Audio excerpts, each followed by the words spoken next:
dire que nous nous réjouissons de la présence ici à la fois du port autonome de Dakar à travers sa direction commerciale, mais aussi de l'ensemble de nos partenaires de Cap Sénégal, de TVS, de Dakar Terminal. Nous nous réjouissons de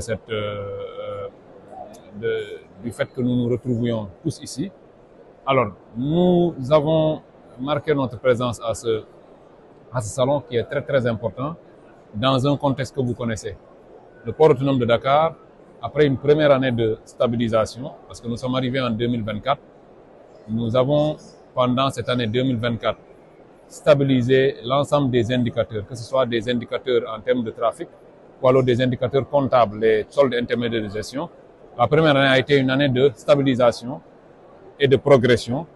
Maintenant, la deuxième année va lancer ce que nous appelons un plan de repositionnement. Alors, dans le cadre de ce plan de repositionnement, bien entendu, nous entendons nous inspirer des meilleures expériences au niveau des standards mondiaux. C'est ce qui explique aussi notre présence ici. Soit dit en passant, nous sommes le seul port africain qui est présent à ce niveau. Nous entendons en tout cas nous arrimer à ce qui se fait de mieux en matière portuaire dans le monde.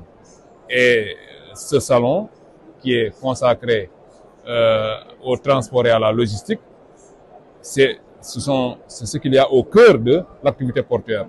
Donc nous entendons nous inspirer de tout cela pour faire du port un véritable hub logistique. Nous sommes en train aujourd'hui, en dehors de le plan de repositionnement va être en droite ligne avec le port de Ndayane, qui est l'avenir portuaire. Nous allons avoir des capacités nautiques qui seront démultipliées et nous serons adossés à une zone économique pour que nous puissions aujourd'hui, en tout cas, nous élever, nous repositionner, être le port que nous n'aurions jamais dû cesser d'être. C'est un peu cela c'est ce que m'inspire notre présence à ce niveau, au niveau de ce salon. Oui, je le disais tout à l'heure, le plan de repositionnement, bien entendu, intègre toutes nos compétences. Depuis 2023, l'ensemble des ports secondaires ou ports régionaux dépendent du port de Dakar. Alors, dans le plan de repositionnement, il y a cette connectivité à créer entre le port de Dakar et les ports secondaires.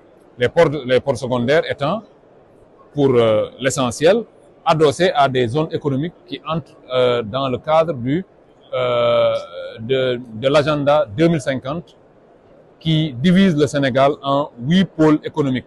Alors ces pôles, si vous regardez, le port de Ziguinchor correspond à un pôle, le port de Kaolack et celui de Dahonga vont correspondre à un autre pôle, le port de Saint-Louis va correspondre à un autre pôle. Donc si on arrive à faire vivre ces ports-là, si on arrive à créer une activité autour de ces ports, nous aurons déjà contribué à cette vision du président de la République et du Premier ministre qui est de faire du port de Dakar un véritable hub logistique sous-régional. C'est véritablement une ouverture du port par rapport à ces investissements-là.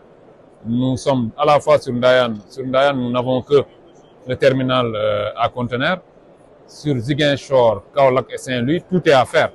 Donc nous sommes ouverts à toute forme de collaboration pour que nous puissions faire marcher ces ports-là, qui, comme je le dis, sont un peu l'avenir de l'économie sénégalaise. Si nous arrivons aujourd'hui à créer la connectivité entre les différents ports et que le chemin de fer puisse suivre à travers la ligne Dakar-Bamako et éventuellement le port sec de Tambacounda, je pense qu'on va changer la donne économique au niveau du Sénégal à travers le port et le chemin de fer.